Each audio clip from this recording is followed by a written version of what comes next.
What's going on, everyone? Vampyr Gaming here, back to talk about, I think, the most hyped deck of OP13, joined by none other than Angelo. For those unfamiliar, Angelo has obtained both third and second at the national level for Europe and earned his invite to Worlds amongst a numerous number of tops aside from that. But incredibly happy to have you on the channel once again, Angelo. Welcome.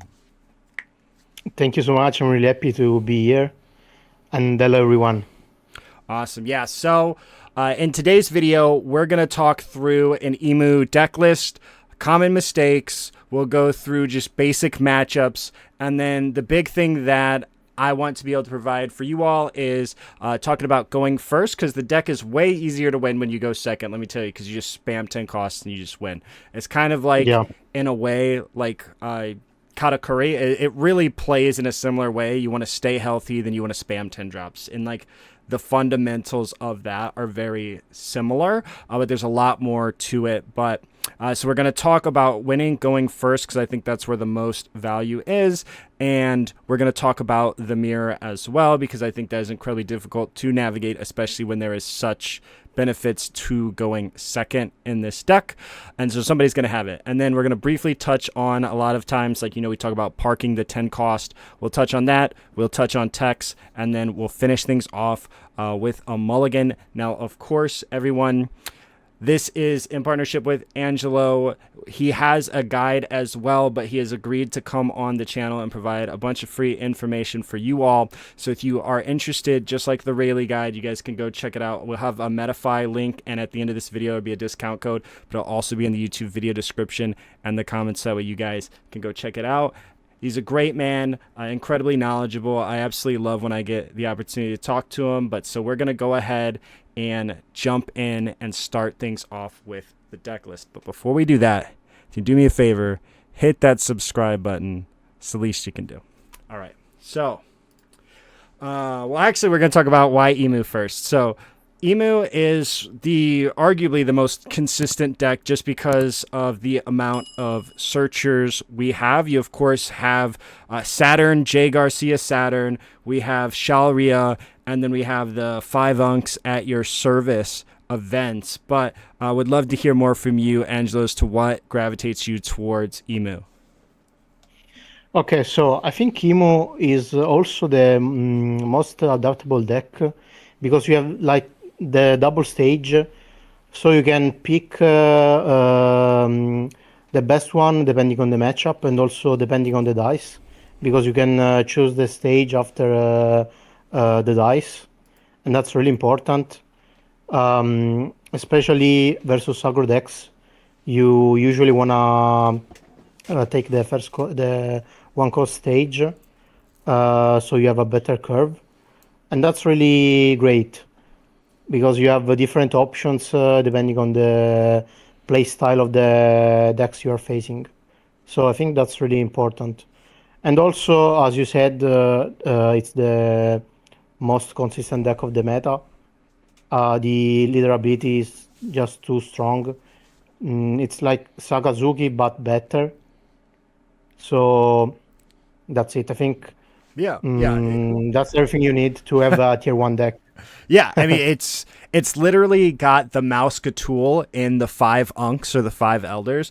You get you have a rusher, you have a blocker, you have removal, you have a searcher. So like, it's, again, to your point, so adaptable. But on top of that, you have 3 searchers, which is very on par with like Ace, right? Because Ace gets the new Garp searcher, which can search almost anything, but you have that additional power of like Sakazuki. You can load up your trash and you get the filter and find the cards. So not only are you searching, you're also drawing every single turn to find cards. Also, you have the best card of the game, the 10 cost. So Yeah. Then you get them all back. You pitched them all, now you get them all back. Awesome. Well, let's go ahead and jump into the deck list here. So this, of course, is the list that we're going to be looking at. And if I'm not mistaken, this is very similar, if not the exact same, as Guan Rong's list that he got either won with or got second. Um, Second where? I don't know, somewhere. Maybe I'm just mistaken. Uh, I don't remember. I That's think okay.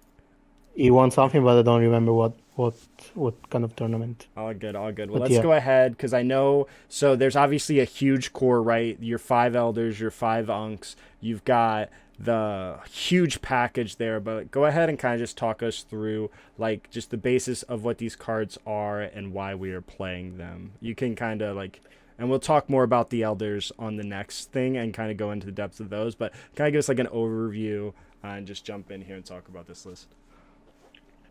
Okay, so I think the list is pretty standard, but I'm really enjoying playing Stussy because like when you lose the dice versus Ace, if he has the god curve, you cannot win. But with Stussy, you have a chance, so that's why I'm putting it in the deck list. Also, some Imu players are not respecting it. Um, so maybe they just play the 10 cost on 9 dons, and then you can just play Stussy on 10 and you punish them. And also, I think some Zoro players are now running the 9 cost Zoro. So I think that the card is really important to KO it. Otherwise, you are really in a bad spot because they can swing for like 3 times in a row every turn, and that's really hard. So I think Stussy is really needed. Also because they are releasing the promo Roger in the West Yep. before the European finals in December. So I think Stussy is needed also for that matchup, and also for UP Luffy because they're gonna play UP Luffy as well because there is Roger. So I think Stussy is really good. And also I'm running free Shirahoshi. Some people are running 2 or even 0. But I think it's really important um, because you can trash one card from your opponent's hand. Also, if they have like 7 or 8 cards, they are forced to remove it. Otherwise, you can just make them trash one card every turn. And also, I think it's really good when you mill the 10 cost and you need 3 or 4 copies of it, so you can just put it back in the deck. So it's really important. And also, I'm running the one cost event, the Garp one. I think that card is really great, especially in the mirror match, and also versus Zoro, and also versus aggro decks because usually um, you have like 3 or 4 cards in hand, not that many. But with that event, you can just guard the 2 attacks, 2 small attacks like 5k, 6k attacks with just one card. And that's really important, especially as I said, versus Agros and Zoro. So I Hmm. really like that card. And also, it's a plus 3k counter, so it's really good. It's not searchable, but still really good.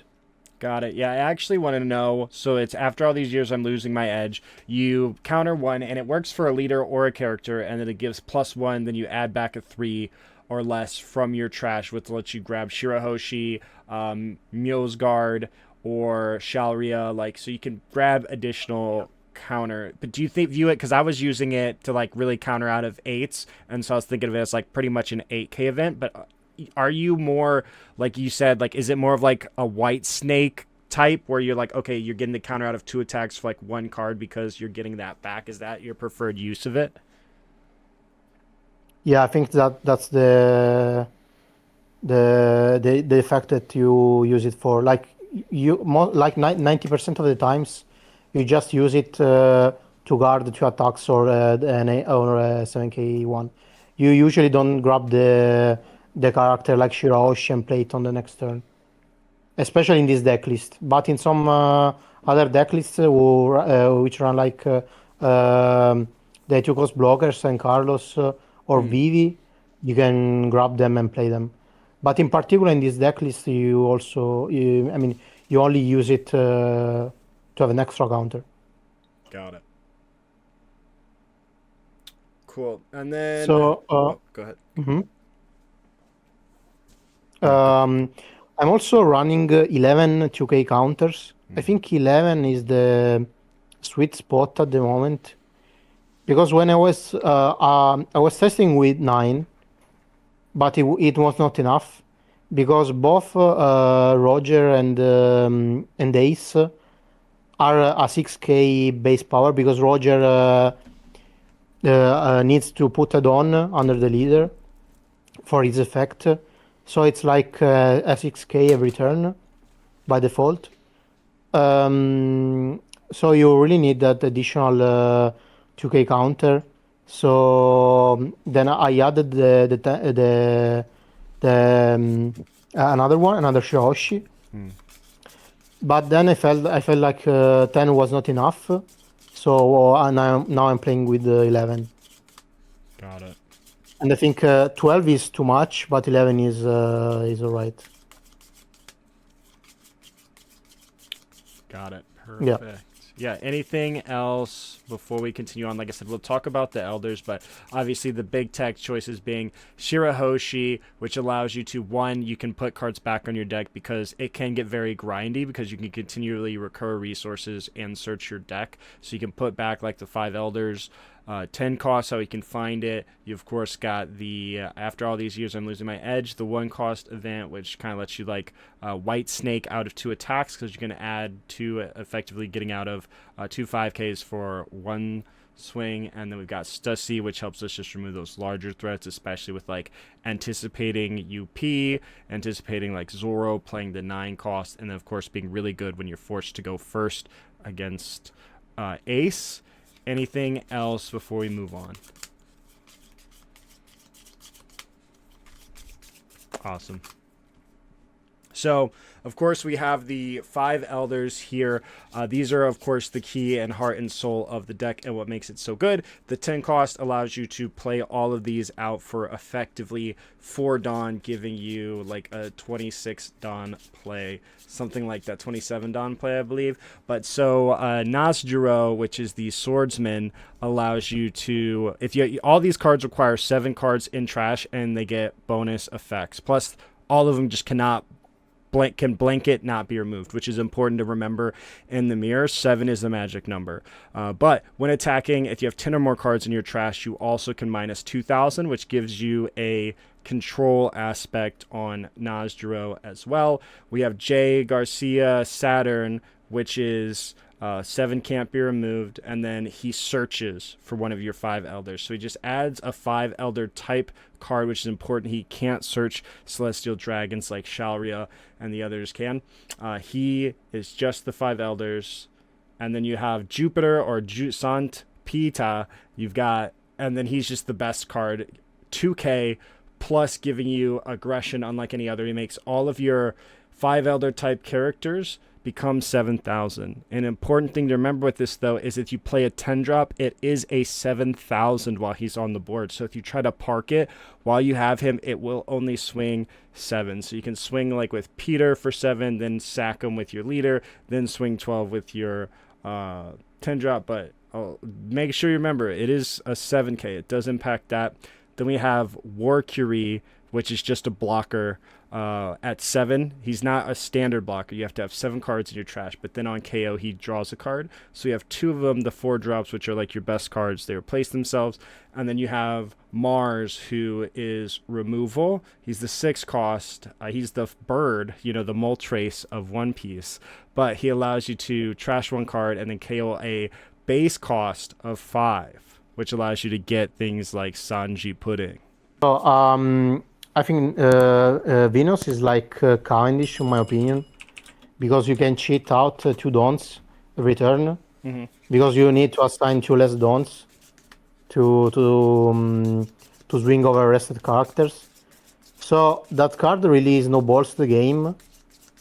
And also you are playing like it's like a control deck in the early mid game. So Venus, like it's really good because you want to control the board and swing over rested characters. So that's really really important. You wanna defend it if you can, but also in some scenarios, especially the turn before the 10 cost, um, you can usually leave it standing because you can swing on the following turn with it, reduce something, and then use the second of the Venus played by the 10 cost to reduce again, like reducing a 10 cost white Blockbird and put it at 8k and then swing tall at it. So that's a really cool play with Venus. I really love this card. Then we have Saturn. I think Saturn is the best card of the deck because you can like search for 5 cards, then swing with it, and then if you need, you can trash it with the leader, and so you also draw 1 card, and that's really too much value in just a single card that you play at 3 dons. Yeah, you get a card, you take a card, and then you get another card, which is so much value. Yeah, it's like a draw 2. Yeah. Yeah. Too strong. I mean, and then we have Jupiter. I think Jupiter usually don't play it in most of the matchups, but I think it shines in the mirror. You want to play it in the mirror. It's really important to play it on curve, but in other matchups, you usually just use it as a 2k counter. Then we have Mercury, which is like Saturn in a certain way. I mean, it gives you the same value because you save 1 card, blocking with it, and also you draw 1 card. So it's like drawing 2 in a certain way because you don't lose 1 card from hand. I mean, you do not draw it, but you save it. Right. So it has the same value of Saturn. And it's really really important, especially in matchups like Case and Roger, because they have big characters, so you can just guard 1 life with free cost, and also you draw 1 card. That's everything you want to do in that matchups. And also Mars, I think Mars is really good in the aggro matchups because you can remove every threat. Because usually aggro decks play good 4 and 5 cost characters, but you can just remove them with Mars on curve, and also it's a blogger. So yeah, I think Mars is really important, and also in the mirror. I think if you go first, you are in a little disadvantage. But if you see Mars and they don't have 7 cards in trash, you'll be in a really good spot because you can remove their Saturn on curve, and you can put a lot of pressure.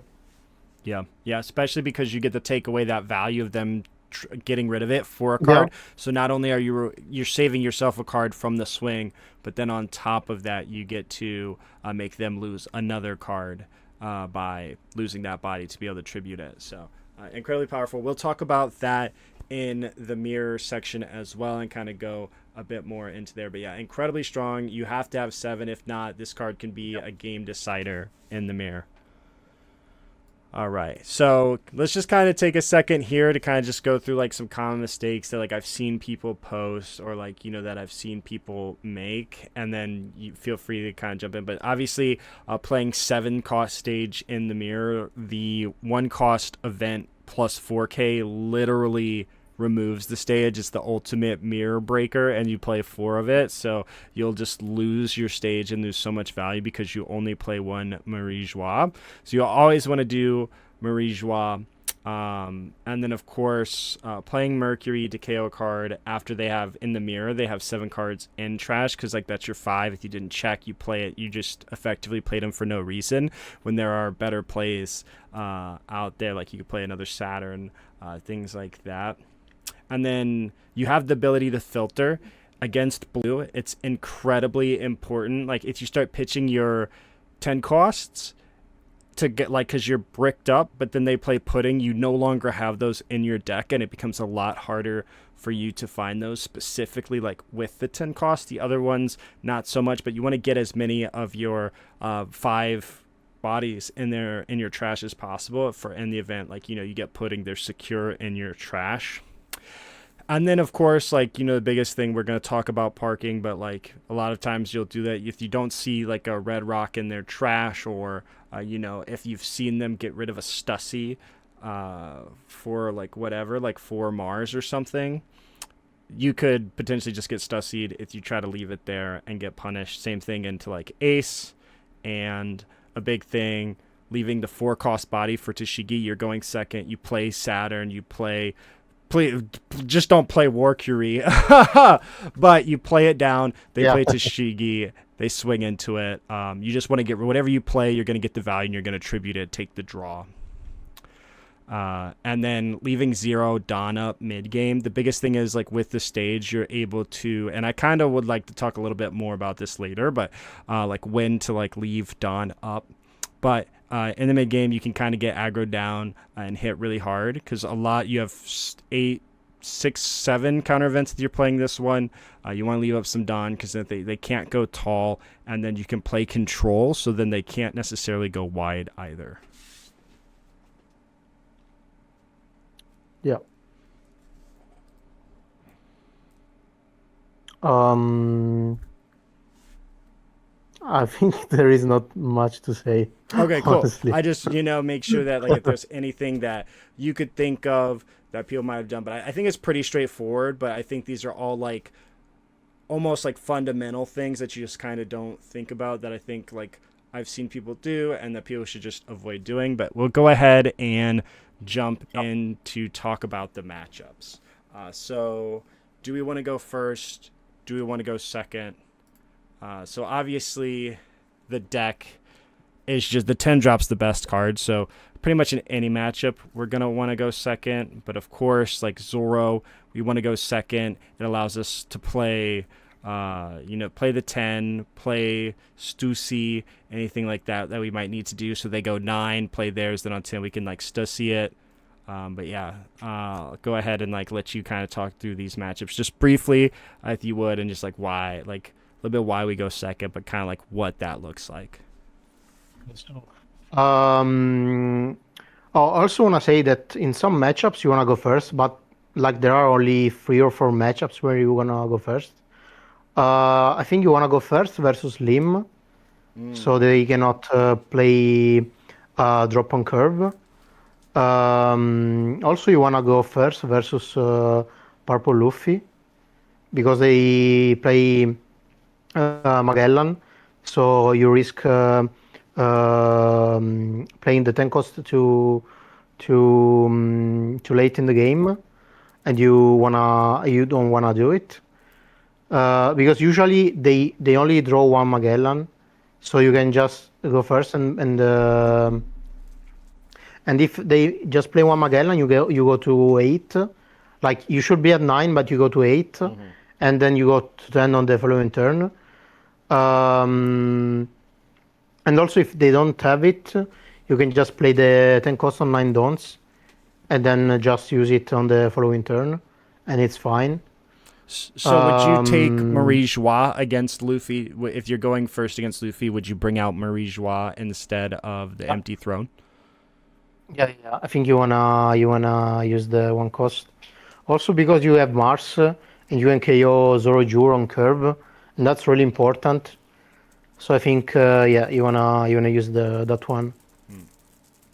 Also, I think you wanna go first versus Yamato, so they don't swing for 8 on 3 Dons. And I think that's it. I think you wanna go second in every other matchup. But so versus Zoro, you definitely wanna go second, because you wanna play the 10 cost 1 turn earlier, so they cannot apply that much pressure because when you play the 10 cost, then the game is almost over. If you are still healthy and you have like at least 3 or 4 cards in hand, they cannot win the game.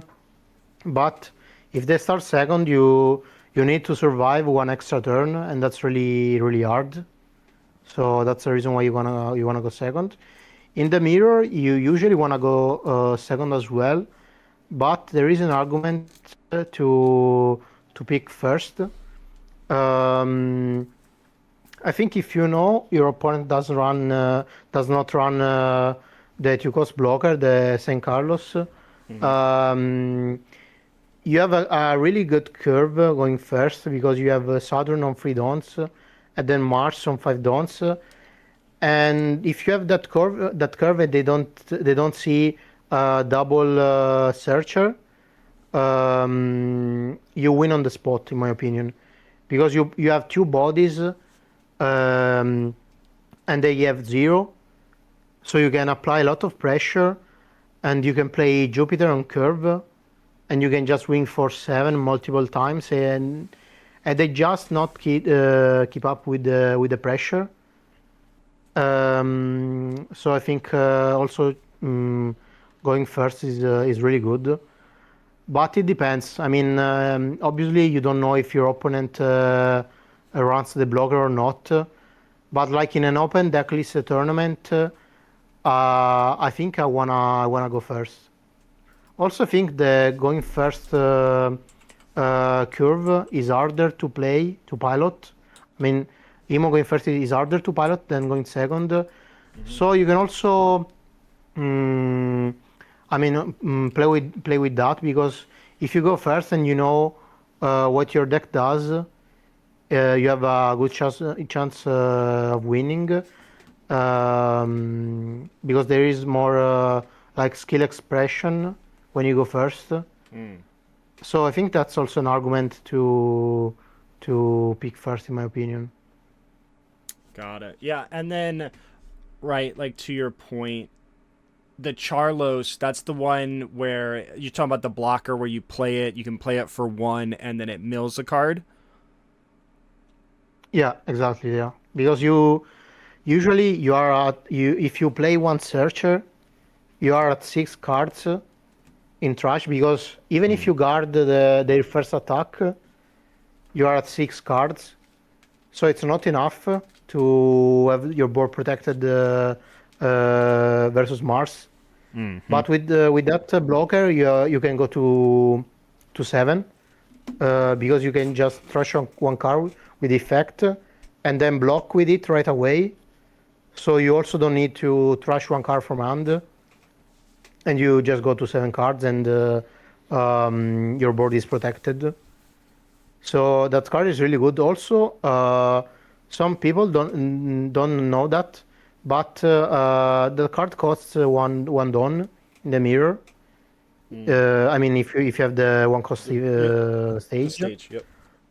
yeah, and that's really great. Yeah. Yeah. So yeah, I think Oh, I was gonna yeah, so I say. think there is a yeah. Oh, it's like Vivi, right? Because Vivi effectively does the same thing. She's a blocker. Yeah, I think if it's you have 10 cards in trash, but it also like on play like mills, it might just be a static blocker. But Charlos is effectively the same thing in the mirror, and then worst case, he's a cheap blocker that you can play out on top of like your 10 drop and whatnot. yeah, yeah, exactly. Yeah. Also, versus Ace, you wanna go second, because I mean they going second curve is just too strong, because they have the 8 cost spell, so they can just cheat 10 cost on 8 dawns, and you don't wanna make them do that, so you wanna go second, so they have one less attacker for the late game. And also they cannot play Jozu on curve, and also Marco, because they don't have a really good play on 3 dawns. They usually just wing for 8 and play one searcher. So I think you wanna definitely go second. Got it. And then, yeah, the biggest thing, right, is also when you play this Dusty Firth, you have to go first. But the biggest thing is them being able to, because if you go second, they have to play it on 9, and then they don't have as much leeway when it goes into 10. Like 9 is just so inefficient. When they get to play 2 10 drops to your 1, and they effectively are going to get 2 blocks for free for the rest of the game, is absolutely huge. And then of course being able to just pitch for 2K, so like your 7s aren't swinging very effectively as they are into the 5K leaders. So yeah, I mean, just going second gives you so much, because you're gonna have so much down to work with. I don't hear you. Okay, now I do. Okay, no worries. Sorry. You're all good. I was just saying that, like, the biggest thing is when you go second, you get to play out all those bodies. You have that extra 6 Dawn. You're usually going to leave up 2 or 3 depending on the situation, but then you can, use potentially like 4, go 3 on lead, go 8, and then with your rusher also go 8, giving little value to the leader ability, and then also, of course, applying that pressure. Yeah, you have always 1 extra Dawn, to assign. Cool. And then kind of like the other 2, right? We talked a little bit UP Luffy. We talked a little bit of Roger, right? With like Stussy helping us, especially like when we have to go first, but also when we go second, if we get to play our 10 drop first, you can't do that against UP, but if you get to do it against Roger, kind of because like how their delay works, you can do that. Then you can, of course, follow up with like a Stussy as well, clearing off like a body after swinging, and just a whole bunch of fun different things. St. Peter also, or Jupiter. Sorry. Oh, all good. Jupiter also making all of your bodies a 7 is actually incredibly good against Roger. But yeah, in both of these, again, we really want to go second. It's just so much stronger for us. Yeah, I think if you go second, you also make them play Shanks 1 turn later. And I think if they play double Shanks on curve, you're gonna win. But if you have Stussy, you can just remove it. But also, if you win the dice, you can just play the 10 cost on 10, and then on the following turn you play Stussy, but you have one less body than if they go second. So usually in that spot they have only just two big bodies, but you remove one with Stussy, so they just have 1, and that's really important because every turn you have 2 blockers, because you play Mercury and Mars with the 10 cost, so you can block their leader's wing and their Shanks wing, especially in the first turn after Stussy. So you also not lose one life card, and that's really important. And also later on you can just guard the 7K swing from their leader with an event, and then block the big swings with the blockers. But if you go second, you have 1 extra life usually, and that's really important versus Roger. Got it. Yeah, going second, of course, like you said, you get to avoid what they get 10 drop a turn late. You of course can follow up, like, you can play the Stussy, but then you also get like that extra life just from their lack of attacking in the way that they would. Yeah. Yep. Also versus UP, you want to go second just because you want to play the 10 cost on curve. 10 cost is incredible because you get to go super wide, right? And then typically the biggest thing is usually you want to go like wide and pick as many cards as possible because they draw 2 cards every turn. So you want to make an impact is you've got to make them lose more than 2, but everybody you just played is 7K, so you can command at least 1 card and easily swing 8s, which creates a huge opportunity. But of course, they do have the new Roger promo, since it's confirmed here for the West incredibly early. Where's promo 40 Kaido, which really just gets me. But we're getting Roger, though. They made sure we're getting Roger, which allows Luffy to become an 8K leader and establish a Sanji and a 10K swinger at the same time. Yeah, I think that card is really important for UP. I think UP will be one of the best decks, in my opinion. Absolutely. Well, so like, let's kind of just to wrap things up here and continue on. Out of these, right, Zoro, Imu, Ace, Roger, Luffy, I feel like the biggest thing that Imu kind of has is it's very even into everything just because it's so well-rounded. But like, what of these do you think are favored or like unfavored from your experience so far? So I think, I mean, if you win the dice, you are favored versus every deck. Yeah. Also, if I think you are unfavored versus Roger, because usually, I mean, it depends, because if they draw two Shanks and you don't have Stussy, you're gonna win. So it's almost impossible to win, in my opinion. But they cannot search for it, so they need to be lucky and see it. But in general, you should be favored. But in that scenario, if they have double Shanks, you cannot win if you don't see Stussy. So I think you are if they are not lucky, you are favored. Also versus Zoro, I think it's almost the same as Roger, because if they even if you win the dice, if they have the God curve, which is on free dons, they play Mihawk plus 4-cost Zoro plus the 2-cost blogger Kushiro. It's just too hard to win, because they established 3 bodies on free dons, and they have already 2 attackers plus the leader, and also you cannot remove anything because they have the blocker. But usually you have still a chance to win the game, because you can just play Mars and remove the blocker, and then you can just KO everything with every other Mars you're gonna play in the game. But if they see a second blocker, it's almost impossible to win, in my opinion. So also that really depends on their end. If they see that hand, you're gonna win. But I think in general you are favored versus Zoro, even if you go first. Versus Ace, I think you are really favored if you go second.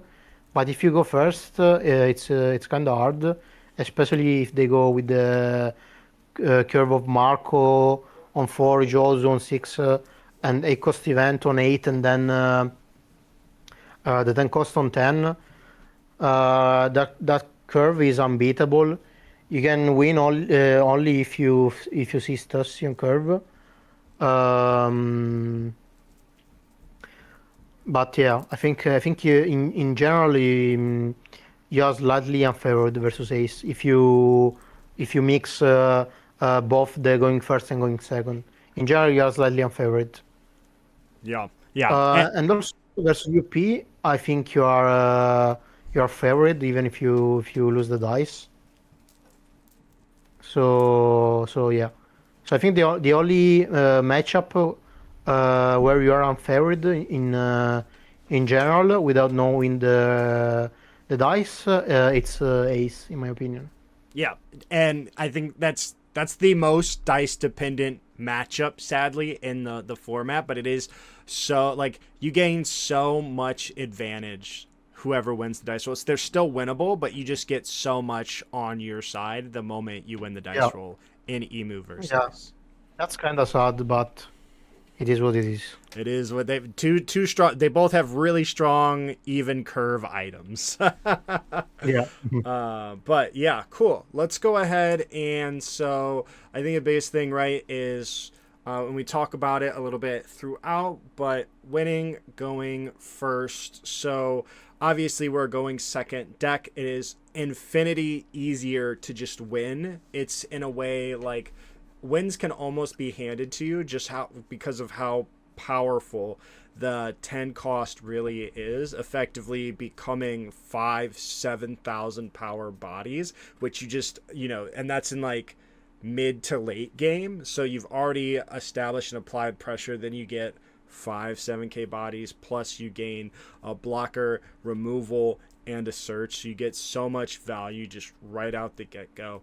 We're gonna take some time, kind of talk through and get like your thoughts, of course, on like winning going first. So obviously, kind of like the build up is, of course, we want to play our searchers. We want to build up our trash so that way we have that.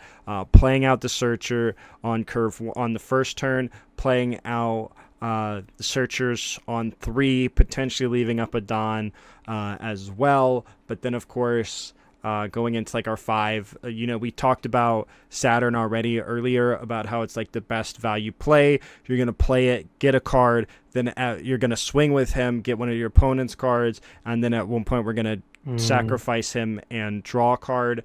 And then, of course, in the mirror, when you have stage or in a select matchup where you will take the stage over the throne, you'll be able to play out Mars on 5 and do removal.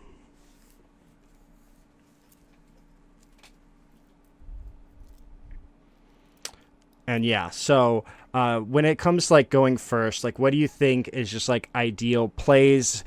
Obviously, you really almost want to take the role of aggressor more, because when you play your 10 drop, you're usually going to be going for a game like the following turn. But like, what does the build up kind of look like here for you? Okay, so usually in the mirror you want to be aggressive if you go first, because you cannot win the long game because they can play usually one 10 cost more than you. Because usually you are gonna lose when they play their third 10 cost. So you can only play 2 usually. So you wanna be aggressive, so they don't have time to play the third one. And I think the best card to do it is Jupiter. So you wanna control the board until you have 7 dons or 9 dons, and then you just play Jupiter and go for 2 turns of 7K swings, because you can. I mean, sometimes even 3 turns, because you have the 7 dons turn. But usually you play it on 9 dons, so you should have usually 2 turns to swing for 7K. So you wanna just fill the board with multiple Saturns, and obviously play Mars on 5 dons if you have it, and if the opponent obviously doesn't have 7 cards, and then you just play Jupiter and swing. They cannot win in that spot, because if you played Mars, they usually don't have enough attackers to trade your board, and also you have more cards in hand, so you can protect every character, and you can just keep spamming 7K swings, and they just lose. They cannot do anything about it.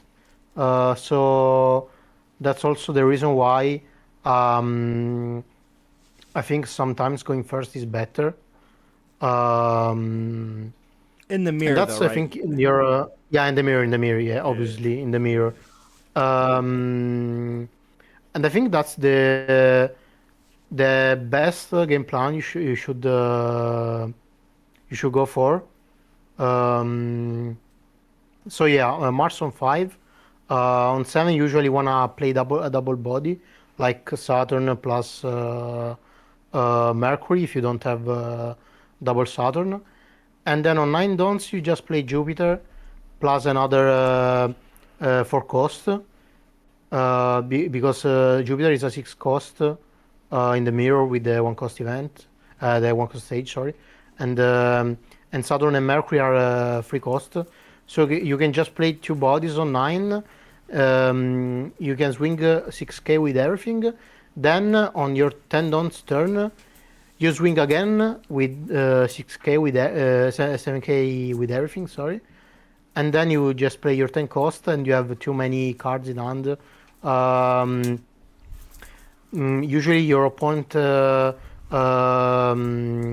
loses 4 cards every turn at least if you have this curve, and they cannot just keep up with your pressure. So I think that's the best plan when you go first. Got it. Now, so I know a lot of times, right? Like in my head, I'm at 7. I want to play out Peter. I want to play out Jupiter.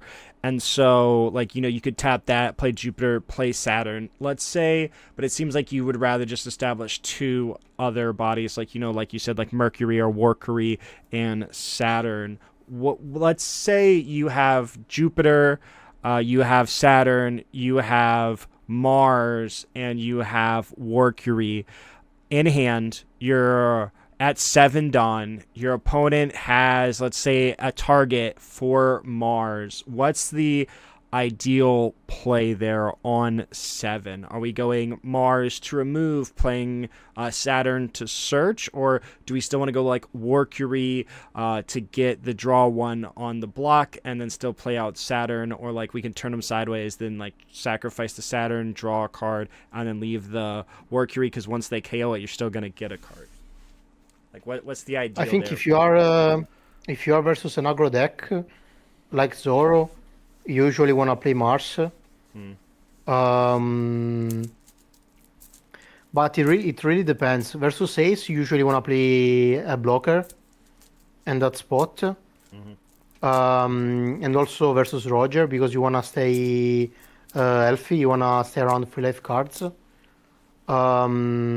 So they cannot go for an all-in with the 10 cost Roger.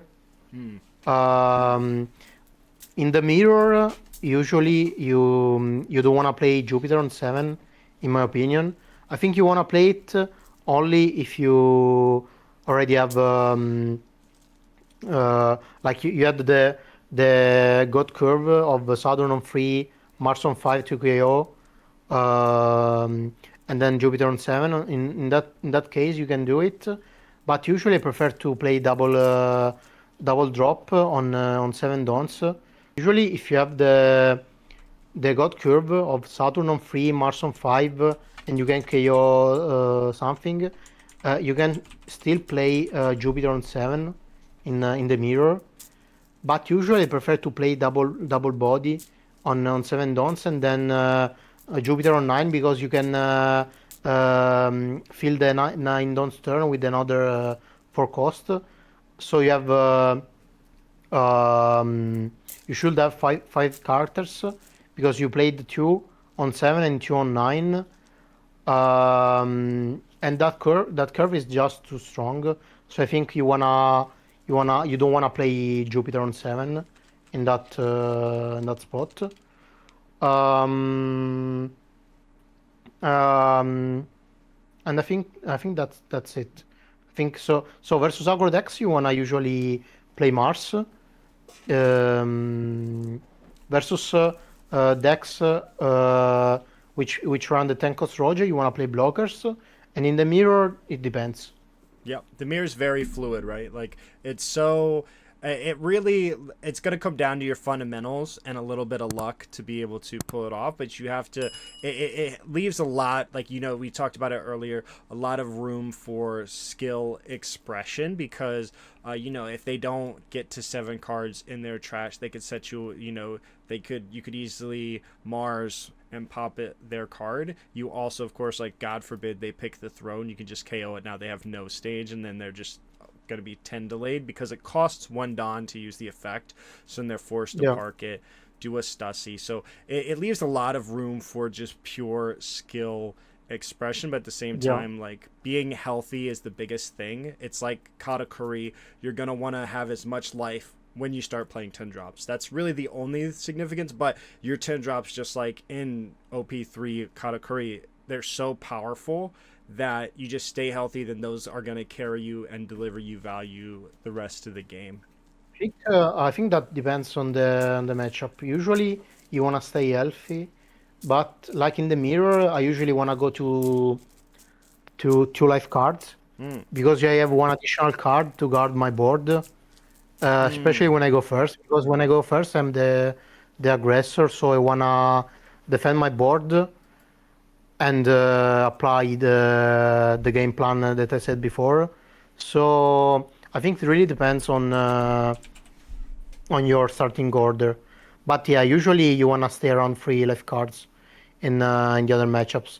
Also, I think versus Zoro and versus some aggro decks, um, sometimes you just don't care about your life cards.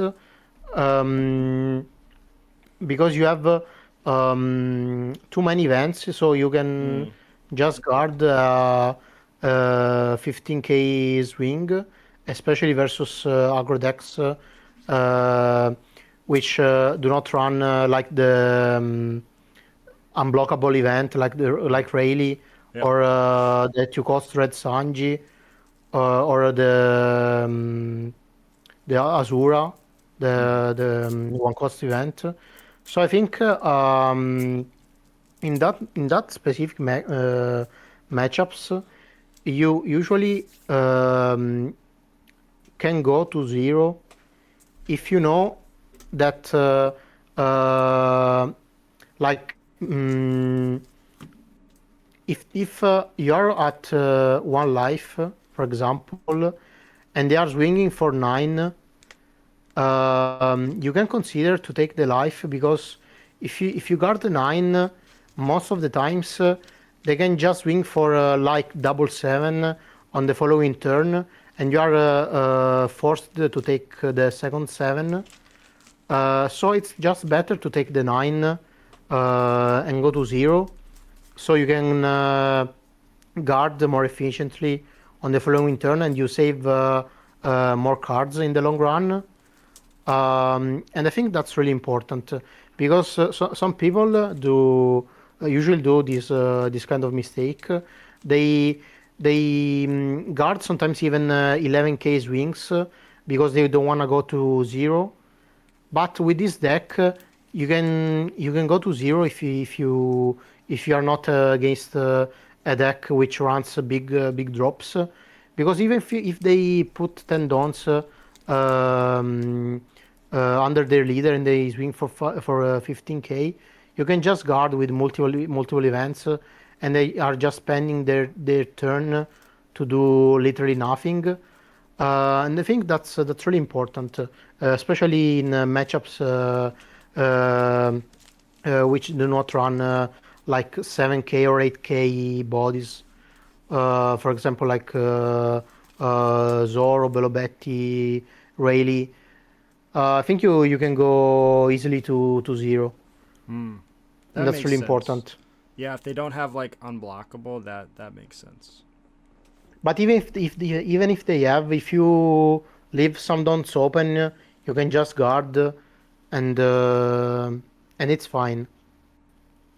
Got it. Yeah, because I mean, 2 cards gets you to 13 because of the double 8 event, so it's very efficient, right? Like, you can have 3 cards in hand and get to 16 um, pretty easily. So it's like Yeah, the deck's nuts. But let's go ahead and jump in and kind of just talk about the mirror. So, of course, we've kind of already talked about going second, how also, like, when we go second, they can try to, park their 10 cost for 9, and then you can, of course, like, if we play Stussy, we can Stussy it. Stussy being, of course, one of those tech choices, but then also wanting to take the role of aggressor if we're forced to go first. And we kind of talked about, we talked a little bit about going first, playing Mars to potentially remove if they don't play Charlos or these other cards to get their trash to 7, or play like Double Searcher. We can usually play Mars, and if we take their Saturn, it pretty much locks it in, puts us in a very strong position. And of course, we've talked taking stage, but you can kind of go more into the nuances of the mirror, what you're looking for both first and second, and kind of how you navigate that when you trade boards, and just like, share your insight for the mirror. Okay, so I think the Imu Mirror is like the black yellow Luffy mirror. So I think people who played black yellow in the past are usually know better how to play the Imu mirror, because it's everything about making positive trades. So like I trash one card, but I make you discard 2 cards. I lose one body, but I make you lose two bodies, something like that. So every positive trade um, uh, uh, makes you gain a little advantage, and that's what you wanna look for. You wanna always make positive trades.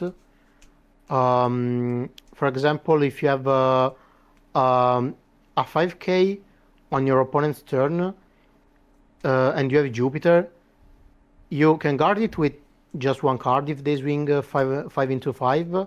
But on your turn, it's a 7k, so it makes your opponent to lose 2 cards, and that's a positive trade because you lose one card, but you make your opponent discard 2 cards or even lose a body. So you wanna look for as many positive trades as possible, and obviously Saturn is the best card because it's uh, +2, in my opinion, +2 cards, because you, as I said before, you add the one card, you search one card, you draw one card when you trash it with the leader. But even if you don't trash it, they still have to swing over it. So you just are protecting your life cards. You do not lose card advantage, and also you make your opponent discard one card every turn if they do not trade it. So I think that's the best card, also because it costs only 3 dons. Um, Also Mars is really important, but I think it's good only on curve. So on 5 dons or on 6 dons. But usually later on you cannot play it. I mean you can play it, but you cannot use the effect. And also the 2 cost blogger is really important because you can play around your opponent's Mars. And that's the only way, in my opinion, to easily lose the matchup if you go second. If they Mars your Saturn on curve. So yeah, I think you wanna play as many Saturn as possible, and slowly outgrind your opponent and make good trades. And I think that's the best way to summarize the mirror match. But I think the mirror is really skilled. I think it's one of the uh, most skilled mirrors I ever played, if not the most one. So I think there are a lot of lines, more than 100 lines of plays. So I think it's really hard to master the mirror, but usually if you know how to pilot the deck properly, you're gonna win most of the mirror matches. Got it. Yeah. And then, of course, kind of like to your point, like, right, you're saying you want the best trades, you want the best value. So it really, at its core, is a lot of fundamentals, micro decisions. It comes down to how can I get the most value out of every single card that I play. And that's how you're going to create every Yeah. advantage to kind of win that back. You have, the Jay Garcia Saturn, which allows you to, again, he's going to give you a card for himself. He is going to then take a card from your opponent when he swings, and then you have the potential to use your leader ability afterwards and gain another card. So again, like making your opponent lose card advantage, and then also giving you card advantage, which we kind of like, talked about as like the key there. So like on 7, possibly best plays could be to spam out like 2 Saturns, because then you're losing no cards in hand. But then you could of course go like on 9, go like Jupiter, like you said, and go like turn a bunch of 7s, generate value, things like that. And then Mars, again, very important just on curve. Like afterwards, because after you have 7 cards in trash, you can't remove anything. You can't remove anything. But he does also have blocker. So he does have that going for him, but you won't get the KO effect, which can swing a lot of momentum your way, and will of course like swing it in other matchups. And then if you're choosing to play the Charlos, right, lets you get the cards in trash that you need. But overall, like the biggest thing is it's at the core fundamentals. How can you get the most value out of every single play you do to swing that momentum in your favor, especially when going first? And like you want to be aggressive, apply pressure when you need to. You of course trading bodies, getting the most out of that too when it's needed, like when, because you got to know when to go for the life, and like when you just can't deal with their board. Like if you have Najjiro, you can of course swing minus, and so if you have Jupiter, you're at 7 and you can give -2, effectively making whatever you want to go into a 3k, which is allows you to do incredible trades, especially if you can establish 2 of those. Now let me ask you this though, let's say your opponent has Najjiro and you only have 1 St. Peter on board, you only have Jupiter.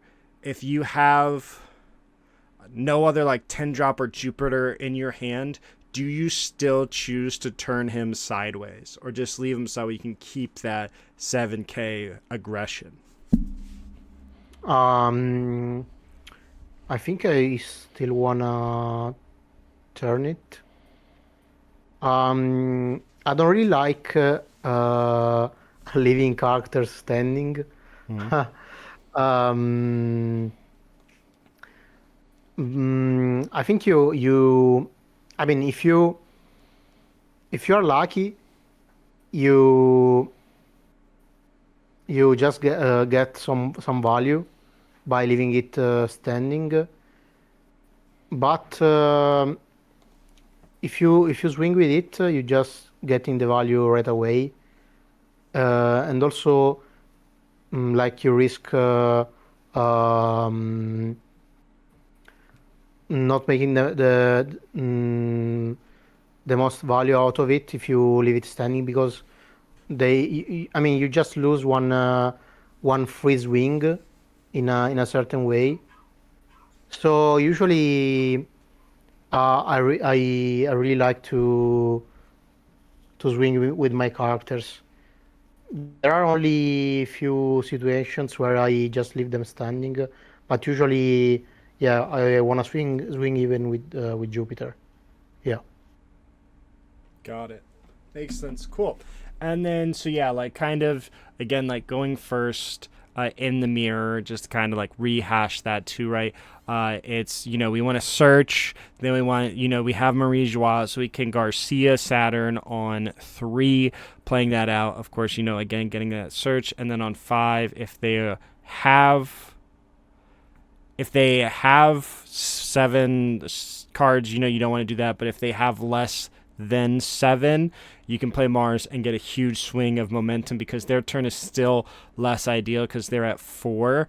And then they're still going to choose Marie Joie just because they choose the throne, you're going to blow it up no matter what. So they're like forced into Marie Joie first or second. So Yeah. they can play it for 3, and then like if they really want, swing 6. But it's like you get to play Saturn a turn early and start taking those cards. And again, you can completely devalue it because you can remove it. But yeah, going first just to kind of double down, like what does that genuinely look like in the mirror for you? Oh Like, yeah, you know, are yeah, you?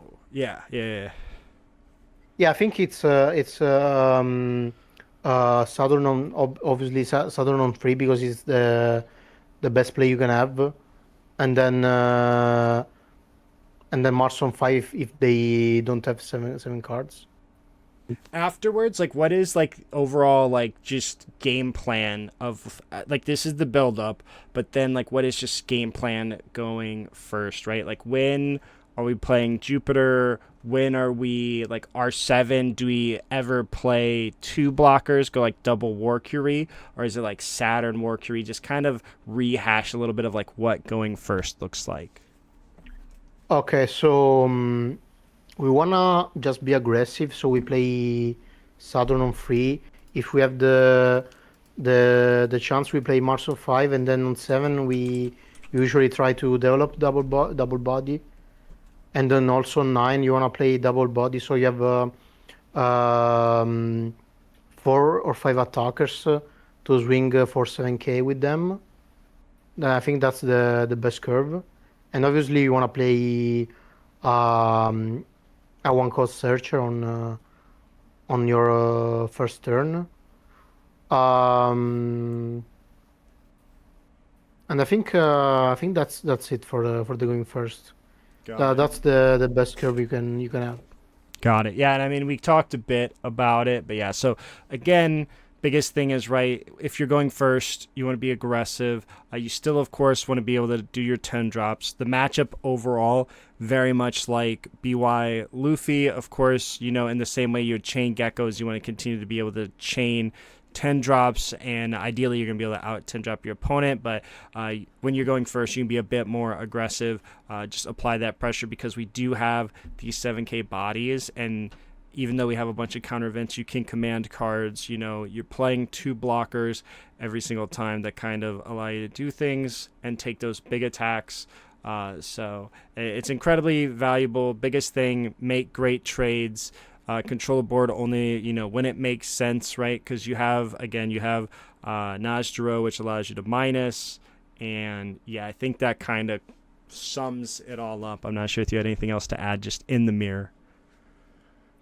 I think if you usually if you go second, um, you are behind for the mid game, early mid game. But then on Tendon's turn, usually um, try to gain back the value you lost during the first turns with the 10 cost. So you just wanna play um, defensive.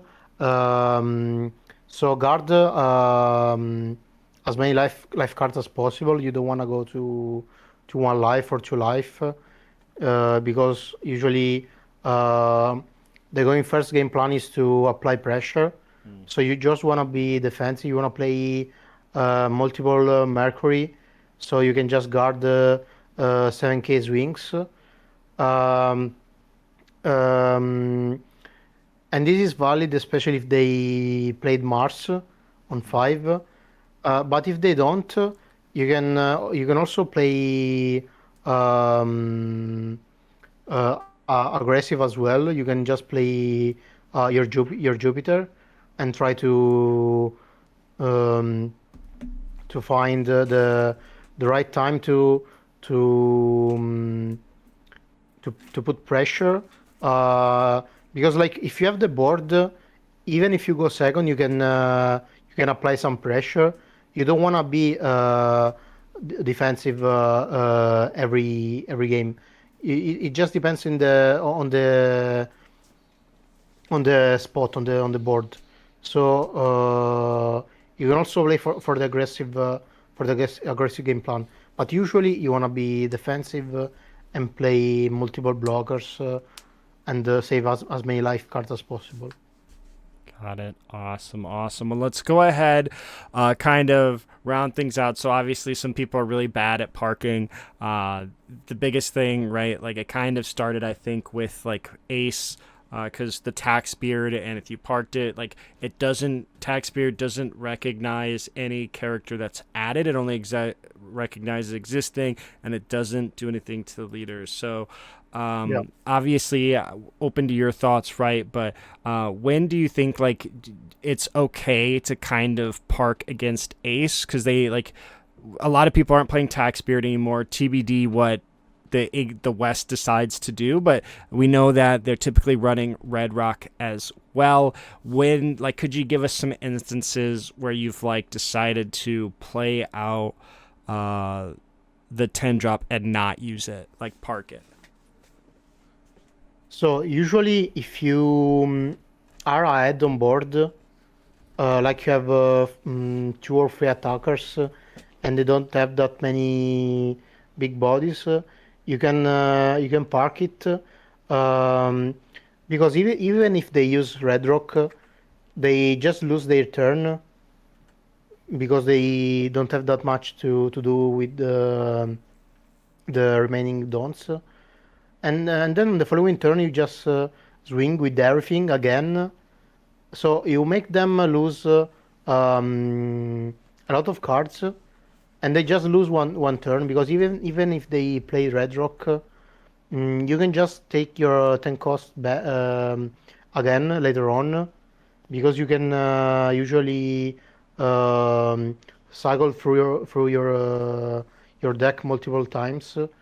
So they are just losing one turn, and you are slowly outgrinding them, and that's really good. So I think if you are ahead, you have two or three characters. You can just park it, and if they play Red Rock, you are happy in that case.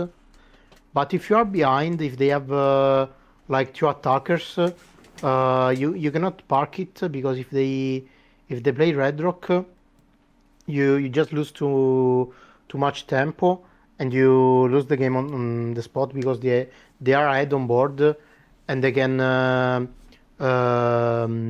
swing again with their board, and you just lose too many cards. So in that case, you are forced to use the 10 cost right away. And I think versus Ace, mm, that's the best way to consider parking it or not.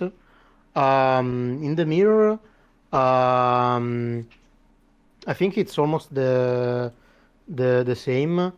If you are ahead, you have like three characters. For example, your opponent has one or two. Um, you can just park it, and even if they play Stussy, you're fine because you have more attackers than them. So you make them lose more cards than you do. Um, and also in the mirror, sometimes you don't really need the 4 copies of the 10 cost. So even if they KO it, you're fine. But it depends because sometimes if you trash one of them with the 1 cost searchers, you cannot afford to park it. Um, because even if you play Shirahoshi, you cannot play both Shirahoshi and 9 cost on the same turn because in that scenario you wanna use the effect right away. Right away. So yeah, in that spot you cannot afford to park it. Got it. Now, so obviously another thing too, and would love to hear your thoughts on this. So, if you have like a bunch of the 10 costs in your hand, like let's say you have 3 and then you're at 9 in the mirror, you could one like play it out, and then you're almost like incentivized if they stussy, because then they don't get to play their own 10, and they're of course going to have to give up the stussy to use their own 10. They'll of course swing with it first, but you could bait out, like, the stussy, avoid them from establishing their own 10 on their curve, and then continue to play 2 more 10 drops on yours. Have you come across any situation where you've like done that just for the sole purpose of them, like they either have the dilemma of, do I stussy this, or am I going to play out my 10 cost and just let them have theirs and you get the full value of yours on the next turn? Yeah, I think that's a really good play because uh, you gain back the tempo you are losing. Because if you go first, you are losing tempo because they can play the 10 cost one turn earlier. But if you play your 10 cost on 9 and they stussy it, you just gain back the tempo because you are the one who is playing the 10 cost before.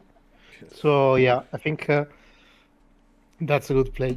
I think you can consider parking it if you have 2 blockers, um, because usually in matchups like Ace or Roger, um, the most important pieces are the blockers, so you don't wanna lose their value.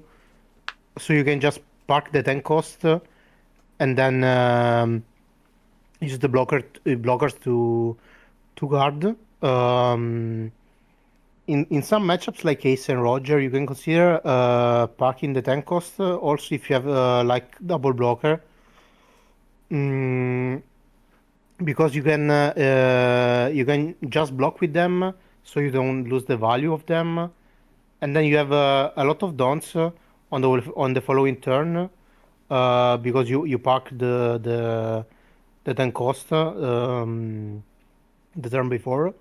So you can just assign a lot of dons to remove big drops, like the 10 cost Blockbird or even Shanks. So that's a really good play as well. But most of the time you don't have um, um, you don't have the time to do that because they are applying too much pressure, and you are forced to play additional blockers on 9. So you cannot park it in that spot. Got it. Awesome. Well, let's go ahead and kind of wrap things off here. So, kind of just talk through some of the tech cards. So, first off, we of course have Saint Rosward, which you trash a card from hand, which is really just the sole purpose, right? It doesn't have a 3 curve, so when like you could use it in the mirror ideally, just to make sure that you don't get hit by the Mars. It gets you that extra card in the trash. Doesn't really do much in terms of the KO, but also potentially a tech for Rayleigh as well. I know Rayleigh is like almost good just because he has the unblockable event and has that aggression and like going wide. What are your thoughts on just Saint Rosward as like a card?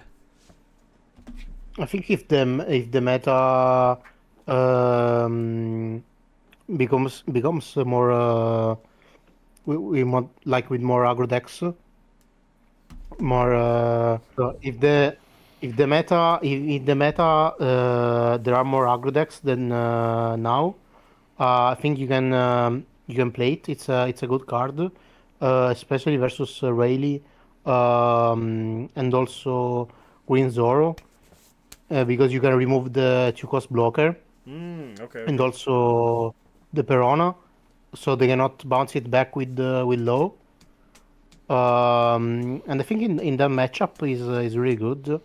Um, but at the moment, I don't think uh, we should include this card in the list. Got it. And so earlier, Also, we have oh yeah, no, go ahead, go ahead. okay. Also, we have Vivi. I think that's a really good card versus say Ace and Roger. Um, but the at the moment I prefer to play Stussy, and I don't think there are that many flexible spots, so there is no room for Vivi at the moment. And also, I think it really depends on what you wanna build your deck against, because you wanna build it for the mirror. You wanna play the two cost blocker, um, because it's just like Vivi, because it costs one don. But if you wanna build a deck for the Ace and Roger matchup, you definitely wanna play Vivi. But I think, in my opinion, Stussy is better than uh, than both. Got it. Got it. Yeah, I actually earlier I confused this Vivi with Cobra. I'm thinking of Cobra because Cobra is similar to the Charlos because he's a blocker and he mills Yeah. one, and a lot of people are choosing that. But of course, this incredibly efficient in terms of being a blocker, especially in a tall meta, right? Like one cost blockers. People are playing Vista in Ace right now just because like one cost it can potentially be like 8-9K worth of counter in the tall meta. But yeah, and then of course, we kind of already talked. St. Charlos allows you in the mirror. He's a 1 with Marie Joie, and then allows you to kind of hit that 7 mark plus the added bonus, right? He's got the blockers, so you can just block and attack, load him up, get 2 extra cards in the trash. Yeah. Any other thoughts on Charlos? If not, we can jump into and finish things off here with the mulligans. I think we can go on. Awesome, awesome. So, well, I guess is it the new BY? Can you answer that? Is it the new BY? Ah, Yes or no? yeah, it is. It is. Yeah. Yeah. Okay, okay, okay, okay. I see a lot of similarities with BY. Got it, got it. Cool. Well, So let's go. yeah.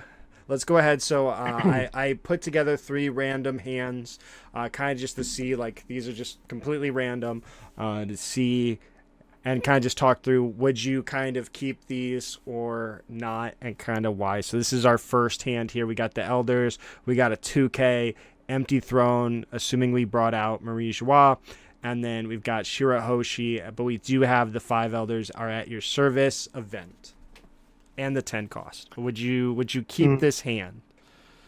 I don't think so, because you don't have any elders. I mean, you have one searcher, but no elders, so I don't think you wanna keep it. Got it. Yeah, so you think the biggest thing you're looking for is usually the Elders so you can load them up in your trash? Yeah, especially in Southern, because you have uh, already one elder, and then you can look for the other ones. So Got it. so I think that you wanna look for it. Got it. Okay, and then we'll go ahead and move on. So this is the second hand again. We've got the stage out, but we see the unfortunate one of we got Shalria as a searcher. We have the World Equilibrium removal. We do have Naj Jiro. How we feel about this hand?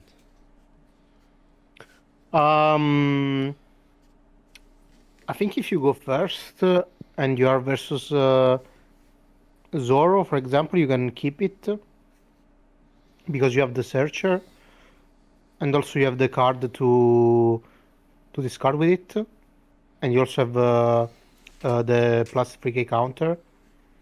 But usually you wanna look for Saturn, so I'm not 100% sure you wanna keep it.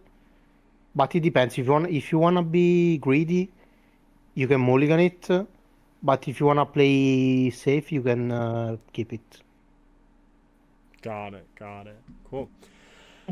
And then the last hand we have, this one obviously it feels a little bit more stacked. We've got a Searcher, we've got 3 Saints, and then we have the 1K counter event that if you have 10 or more fetches one back. How are we feeling about this? So I think if you go first and you are versus an aggro deck, you can keep it because you have Mars, and you also have the free don't turn play if you don't see Saturn. Um, but I don't think you wanna keep it in other matchups because even in the mirror, you wanna look for Saturn. You don't wanna play Mercury on free dons. So yeah, I think you wanna keep it only versus aggro decks. Got it. So anything Because else? because you also have the counter, the one cost event counter, Mm, and okay. that's really good into aggro decks. Got it. Got it. But anything else? Just because you, so the biggest pieces that you're kind of looking for is searchers, ideally more than one, and then like with that searcher, of course, being Saturn. We're looking for like searchers and Saturn. That's really going to delegate Yeah, if you're going to keep a hand. yeah, exactly, yeah. Perfect. Or double searcher if you are in the mirror and you go second. I think you wanna hard mulligan for double searcher, so you can have 7 cards in trash. Got it. Awesome. Well, I've taken up an insane amount of your time. I super appreciate you taking time. Everyone, again, this is just a taste of the knowledge that Angelo offers.